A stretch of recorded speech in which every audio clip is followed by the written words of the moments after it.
Take Me to the River, Chapter 23, What the Chopper Saw.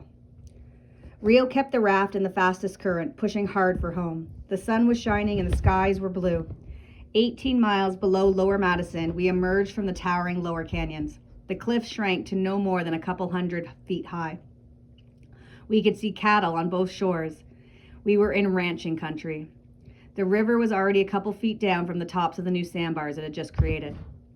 We counted up the days. It was hard to believe, but this was only our 6th day on the river.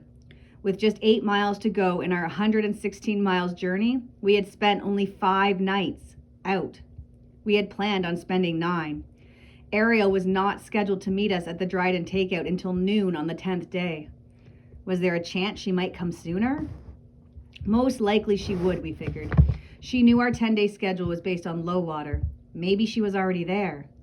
The chances of that were unlikely.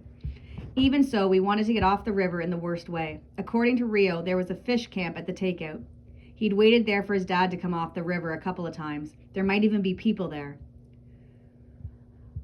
What kind of amenities does this fish camp have? I wondered out loud. Well, said Rio, it's got a ramada with a metal roof and no walls that makes shade for a bunch of picnic tables on a concrete slab. Off to the side, there's a fish cleaning station and a barbecue grill. It has good, clean water that comes from a holding tank next to a windmill. Anything else you want to know? If we have to kill the next 3 or 4 days there, do you think we could go fishing and catch some fish? I don't see why not, said Rio. We've got jug lines and zote soap. I asked Diego if some fried catfish sounded good to him. He said it did. Rio said he thought we could also scare up a snake. Diego did not like that idea. Rio said we could slow roast a cow overnight underground if we could catch one. Diego gave a little smile, but he didn't laugh. Good try, I thought. Rio was trying to distract Diego from succumbing to the grief he was feeling over his father. We still had a few rapids to go, Sanderson Canyon Rapid and the Agua Verde Rapid. Rio made me take the oars for both, and I slopped through with 0 points for style. In the bottom of the Agua Verde Rapid, we spotted the trail to the Mexican village a mile south. Rio and I exchanged glances, knowing all too well what would have happened to us here had he not been able to get rid of Carlos. Pretty quickly, we had our sights on the river gauge pictured in the guidebook. Only 6 or 7 feet of pipe were showing between the instrument box under the solar panel and the river below. In the photo, the flow gauge was closer to 30 feet above the river. Rio could not wait to get home and find out how much water we'd been running on. As we drifted by the gauge, our eyes went to the metal ramada downstream. The fish camp at Dryden Takeout was there. We're almost home, I said to Diego. First thing we did is we walked up to the fish camp to see if Ariel might possibly be there. She was not. The place was deserted. Even though we weren't expecting anything different, I still felt disappointed. We returned to the raft for our gear. Rio said we couldn't break down the raft until Ariel got here. We would need it for setting out our jug lines when the river slowed down enough so we could fish. We made our supper as the sun started to set. We still had some soup and a box of mac and cheese. After supper, we played cards. From the picnic table where we sat, we watched the bats begin to work the river. There was mastiff bats there with wingspans that were nearly 2 feet across. It got so dark we had to get out the candles to keep playing. I asked Rio if he thought the 20-mile road from the highway to the river would be dry enough the next day, if Ariel got the feeling to come back in and pick us up early. Rio thought that it was a gravel road and said it would take at least another full day before anybody could drive it. We might have to go on that snake hunt after all, he was talking about. When it came to sleeping, I inflated our 2 ground pads and announced that it was my turn to go without. Okay, Rio agreed easily. I made do with a bed of cane tops and arranged my sleeping sheet on top of that. At least it was something between me and the concrete slab. It wasn't the best rest of my life, but the other 2 slept like the dead, while I kept thinking about the events of the last couple days. It was impossible to take my mind off of Carlos. I knew he was out there, and maybe he wasn't where we thought he was, stranded on that log jam and waiting for the river to go down. Maybe he swam off it like Diego thought. Maybe he found another boat. He might be sneaking up on us in the dark right now. It was exhaustion that finally shut down my overactive imagination, and I woke up to the rising sun warming my eyelids. Rio and Diego were still asleep. I got up and I walked down to the river. It looked like it had dropped by half, and I wondered if it might be fishable already. And then I saw a beaver, of all things, swimming upstream along the Mexican shore. 2 hours later, Rio and Diego still weren't awake, and I was bored out of my mind. I was about to start making some coffee when I heard something. 1 second there was nothing, and the next second it was right there. "Chopper!" I yelled.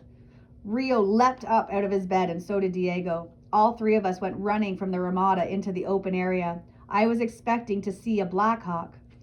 The sound was coming from upriver. Here came the chopper. It wasn't black and it wasn't military. It was red and white. I grabbed a life jacket off the gear pile and waved it wildly in the air. "That's a Big Bend chopper from the national park," said Rio. The helicopter landed in the parking lot off to the side of the fish camp. When the rotor stopped turning, 2 men got out. Rio identified them for me before running over to shake their hands. The pilot was Tony Medina. The one in the Park Service uniform was Rob Baker, the ranger from Big Bend. I looked around for Diego. He had went back to the shade of the Ramada. He was kind of hiding. I went up with Rio and I got 2 big handshakes from the men. "You guys have no idea how good this feels," the pilot said. "Oh, trust me, we sure do," Rio said. "I flat out don't believe that you're actually here," said Rob, the river ranger.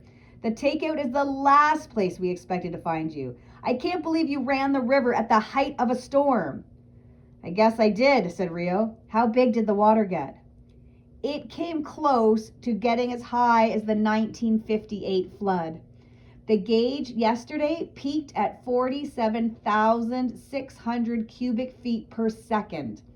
The upper half of the Big Bend didn't get nearly this much rain, and the storm passed us by to the east, heading north. Terlingua only got an inch. The lower canyons, though, got hammered. You should see the satellite photo." "Super ugly," the pilot said. "This morning was the first time we could even put the chopper in the sky. The National Weather Service is estimating that the lower canyons got at least 15 inches. "I can believe it," I chimed in. "It was something to see." Suddenly, the river ranger got serious. "Here's what we need to know right now, though. Below San Rosendo, just past the cliff, we spotted a red canoe at the shoreline. We figured it must be your Mad River, Rio. When we got to Upper Madison, we saw a man in a life jacket sitting on top of a huge log jam in the middle of the rapid. And then we started wondering if the canoe was his. We have no idea who that guy is. He didn't fill out a permit, so we don't know that he's supposed to be on the river. Did you guys see him? We've called for a rescue chopper. Do you have any idea who that guy is?" Yeah, said Rio. "A murderer, a kidnapper." Then he pointed their attention to Diego, who had retreated to the farthest, darkest corner of the shade shelter. Rio was only beginning to bring them up to speed when the pilot, who had heard enough, ran to the chopper to get on the radio. Earlier, he had called for a search and rescue chopper. Now he needed to get the warning out. The man on the log jam was an armed and dangerous Mexican national and the suspected kidnapper in the abduction of the judge's son from the lodge in the Sierra del Carmen. We asked the ranger if he knew the fate of Diego's father. "Actually," said Rob, "he was the only one of the 3 judges who survived. That's what the newspapers and TV and radio are reporting. The man sitting next to him got killed, but the judge only had a wound and not critical. He was taken to a hospital in Mexico City and he's doing well, I believe. The 3 other hitmen, by the way, were killed in a running gun battle with the help of our Army Rangers. But the manhunt for the 4th is still on. This is going to be big news, guys. Huge news." Rio and I headed over to Diego. "You've been like a big brother to him," Rio said. "You should be the one who gets to tell him the news." Diego was in the furthest corner of the Ramada, where he was sitting at a picnic table with his head down. He lifted his head as we approached. The tears were already streaming down his cheeks. "Do they know anything about my father? Did they say anything?" I sat down beside the boy and I put my arm around his trembling shoulder. And then I gave Diego the best news he could have ever imagined. Your father's alive, Diego. He's in a hospital in Mexico City. He was hurt, but he's going to be okay. It must have sounded too good to be true, because I saw him trying to shake off his disbelief. No, really, Diego. He's with your mother. They're waiting for you.